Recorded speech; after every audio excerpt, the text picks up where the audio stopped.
Welcome back sa ating YouTube channel na Solving Math with Leonalyn. So alam nyo ba na ang dami na nating collections regarding sa number series or number sequence. Kung gusto niyo mapanood lahat ng mga nakatambak nating mga videos regarding sa mga number series, pwede nyong i-search, sulat nyo mismo yung number series or number sequence. Idugtong lang yung Leonalyn para mas madali nyong ma-sort out yung dati na nating mga videos. Kung ano ba yung mga iba't ibang mga paraan or iba't ibang pattern para masagutan natin yung mga number series na ito. So, anong meron dito? We have 13, 24, 92, 546. Tapos biglang masyadong mataas. So, dahan-dahan siya tapos biglang taas.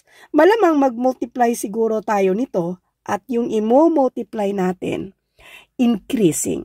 Bakit? Bakit increasing? Kasi biglang taas siya eh. So yung 13, nasa 20 siguro around times 2 lang tayo. Yung mga 24 naging 92. So, na halos times 4. So, malamang dito ay mag times 2 times 4. Dito naman ay naging 500 siguro mag times 6 tayo. Pero, si 13, kung i-times 2 natin yan, hindi naman yan 24. So, ngayon, isa-isahin natin, tingnan natin kung matumbok ba natin yung pattern natin na mag-multiply tayo na increasing numbers. Si 13 para maging 24. Yung kanina, kasi paano ba hanapin yung pattern?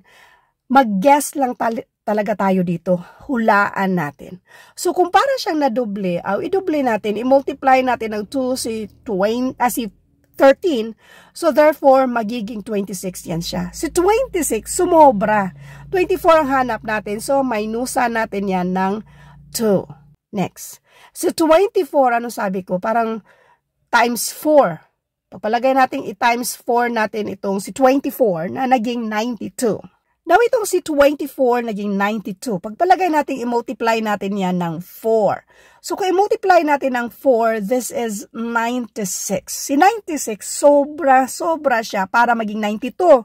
So, minusan natin yan ng 4. 96 minus 4, that is exactly equal to 92. Dito pa lang, may napapansin kayo pattern? Mag-multiply ng 2, yun din ang i-minus natin. Mag-multiply ng 4, yun din ang i-minus natin. So, itong si 92, i-multiply natin yan ng 6. 92 times 6.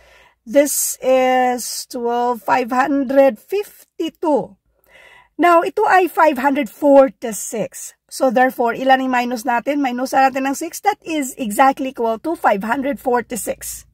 Therefore, ituloy-tuloy lang natin yan kasi malamang sa malamang, yung ating pattern dito ay times 2 minus 2 times 4 minus 4 times 6 minus 6 times 8 minus 8 times 10 minus 10 para makuha natin yung sagot. So anyway, sa actual na exam kasi oras yung kalaban natin, direkta mo na yung i-multiply ng 10 minus 10. Pero anyway, dahan-dahanin din natin kasi para sana makuha nyo na ganun pala yung pattern. So 546, i-multiply natin yan ng 8. So this is 6, 8, 60, 843. Si 4,368, kung minusan din natin ito ng 8, this is exactly equal to 4,360. Therefore, itong 4,360 kung i-multiply natin ng 10, minusan ng 10. Madali lang naman kung i-multiply natin ng 10, dagdagan lang natin yan ng isang 0. Then, minus 10. Therefore, this is 43,590. At alam kong nasa choices yan, which is kung napanood nyo ito na mismong nag-i-exam sa yung mga daily quiz natin yan, mga daily quiz ba, kasi doon ko kinuha ito. So anyway, ang sagot dito ay 43,590. Thank you for watching and I hope na mayroon kayong natutunan sa videong ito. Thank you and God bless.